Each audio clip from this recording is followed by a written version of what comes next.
Hey, you guys. So I don't plan to be up here long, but I did just want to talk about Obsidian and his channel getting shut down.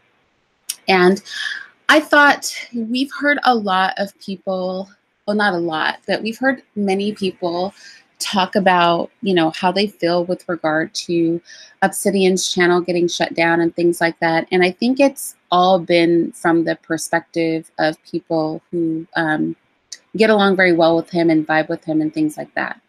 So for me, I've had Obsidian on this channel, and I don't dislike him as a person, but I'm not really a fan of his content, right? I don't go over there. I think it's a little bit divisive. Good morning. And I honestly, yeah, I just don't care for it. I don't know how constructive it is. Although I can agree with him on a lot of his talking points. There's just a lot of things he does that I personally don't approve of. Now, with that said, we have in Black YouTube, I feel like all of these sectors of content, right? We have YouTubers who are part of the quote unquote conscious community. They typically have very neutral platforms. They're typically pretty respectful, on the whole. Of course, they have their beefs, right? This is YouTube. But the content is very focused, right? Then you have your gossip YouTubers, your beauty Black YouTubers. You have sometimes a cross section, especially with the women, of Black YouTubers that do beauty and then do also Black commentary. You have your platforms that are more like engagement platforms. So those are platforms where, there are a lot of panels. There's an opportunity for more audience interaction, things like that. And you have kind of your shock value platforms, as I like to call them here on Black YouTube. And I would say Obsidian falls into the shock value platform, where he is sort of flamboyant and over the top and entertaining with regard to some serious issues and things like that. So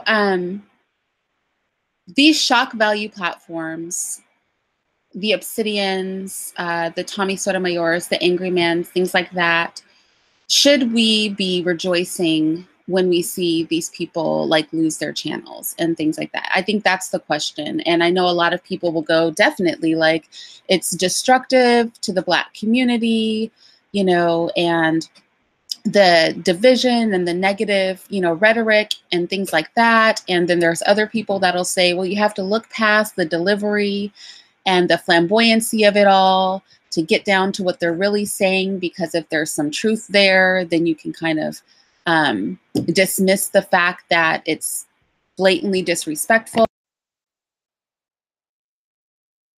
But to me, those aren't the things that really matter. I think what is shock value or what is flamboyant or what is appropriate, that barometer is that moves for different people, right? I discuss issues on this channel, and I thought I would be a good person just to add my voice to this dialogue, only because of the fact that I don't approve, right, of what goes on Obsidian's channel. Not that he needs my approval, but I don't approve of it, right? But there are things that go on my channel.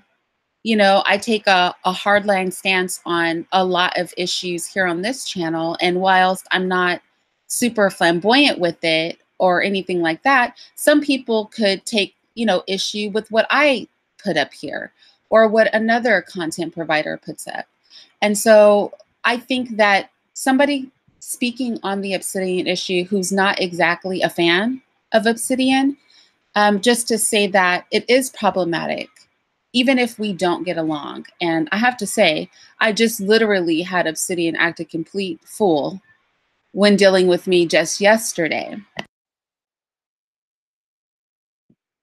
But nevertheless, I was going to say this actually yesterday when he and I were on the same panel together, but I never got a chance.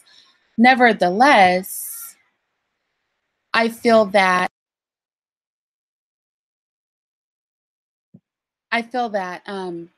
we shouldn't really rejoice over the loss of of his platform. Number one, I know, he has other sources of income. He was talking about that, but he really does do YouTube for a living. He really does make content for a living. So just rejoicing over, any impact on his pocketbook when our people are already so disenfranchised, I think that's problematic. Number two, we all want to be able to speak freely, whether or not anyone agrees with us. I know, like, I take a hard stance on homosexuality, and I'm more conservative in a lot of my talking points. But, whether somebody has value or whether or not it's okay for us to mass flag their channel and try to destroy a person, that should have little to do with whether or not we agree with them. Because the reality is, as a community, we're not going to agree with each other all the time. We're not going to get along all the time. But we can't root for the downfall of our own people. I think healthier ways to address this is not to try to ruin somebody's channel, but you can choose to disengage. You know what I mean? Obsidian and I, we occasionally end up on panels together, but I don't go to his channel. I would never try to take his channel down because I don't love what's going on there.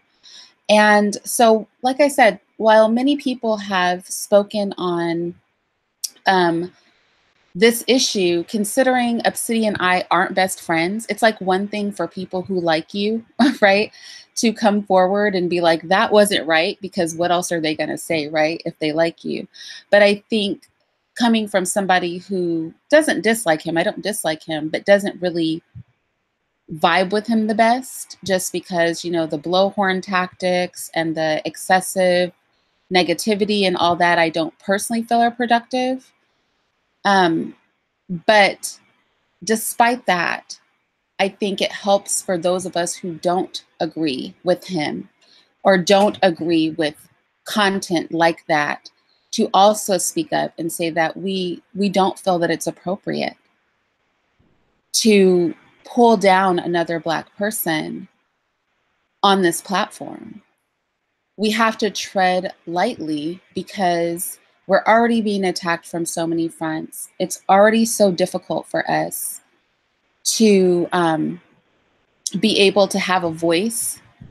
And right now we have a unique opportunity for all of our varying voices to be heard. And even with content that we feel is damaging, a lot of times people may look at content and say, I want to be just like that person. They may look at content and say, I want to be nothing like that person. Or I want to be part of the reason that what they're talking about is not, it is not considered to be the norm for Black people. And so it's important to say that too. And I think it's even more important for me to say that because I know here on YouTube, I've been weaponized against some content providers that are more controversial, especially if they have a beef with me. Like literally last night after Obsidian and I, an angry man, had our little issue. Well, they had more issue with me and I just had an issue with them being ridiculous.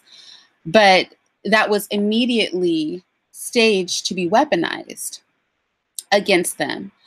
And so I think coming from a perspective of a person that doesn't really vibe with the shock value content, I really don't feel that it's constructive. I really don't feel that, that's something I personally would want to engage in. And if you guys are on my channel and you go through my content, you'll see I don't have content like that, right? My content is not as exciting because my goal isn't to entertain people. My goal is to engage in like meaningful dialogue from as respectful a perspective as possible. But nevertheless, I would never, ever, ever condone tearing down another Black person who does engage in that kind of content. And so, yeah, I think it's important to say that. Hey, twin. I think it's important to say that, especially considering, I don't know that anybody who doesn't really like Obsidian's content has said that. I feel like everybody who's kind of spoken up for him is on his side, so to speak. and vibe with him well. And, sometimes it sounds like, full on caping when they talk about his content, because we know that it's controversial. We know a lot of people don't agree with it. We know that a lot of people, especially women and some Black men, rightfully so, don't like what he's doing over there. So those of us who don't like it, it's okay for us to speak in not defense of what he's doing, but in defense of us not ripping each other's channels apart. As a content creator, I don't want that happening to me. So I'm not going to condone that happening to somebody else. I want to have my voice as much as he's allowed to have his voice. And so I hope that resonates with people. And I hope the fact that I'm still willing to say this, because like I said, I was going to say that yesterday, but the way the conversation was going, that's initially why I ever went up on the panel, to be honest.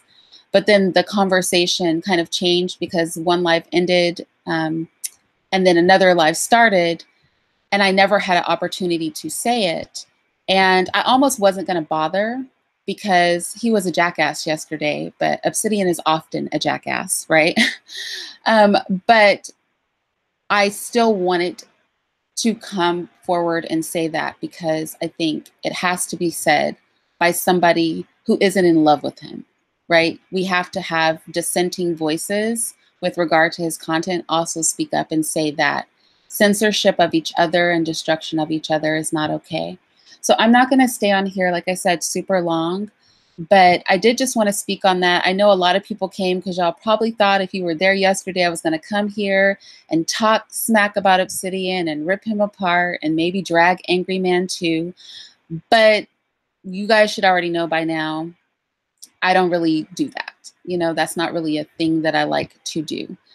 It's rare and far and few between that I would do that to another Black person. This wasn't about that. This was just to say that I don't agree with him. I don't like his content.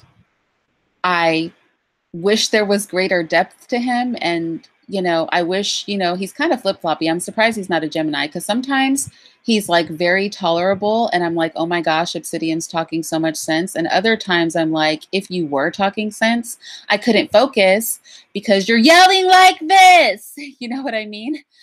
But nevertheless, it helps when people who aren't fans do speak out and say that the behavior is not right. It's just not right. And with that said, while I hope that we would all try to be, peaceable people and work together and kumbaya with it, I know that's not going to be the case. But nevertheless, we're still all Black. We're still all segregated into Black YouTube, whether we want to be here or not. Few of us have transitioned over to like wide acceptance like that. And so we don't want to crush the little guys. And we don't want to start a standard amongst our listeners where we're weaponizing them against platforms on our behalf. Because when is it going to be your turn? And there are real serious issues we have to talk about as Black people, and they're going to be controversial. So if we start ripping apart everybody who's controversial, there will be nobody left having any sort of conversations that need to be had. And with that said, y'all, I'll talk to you guys later.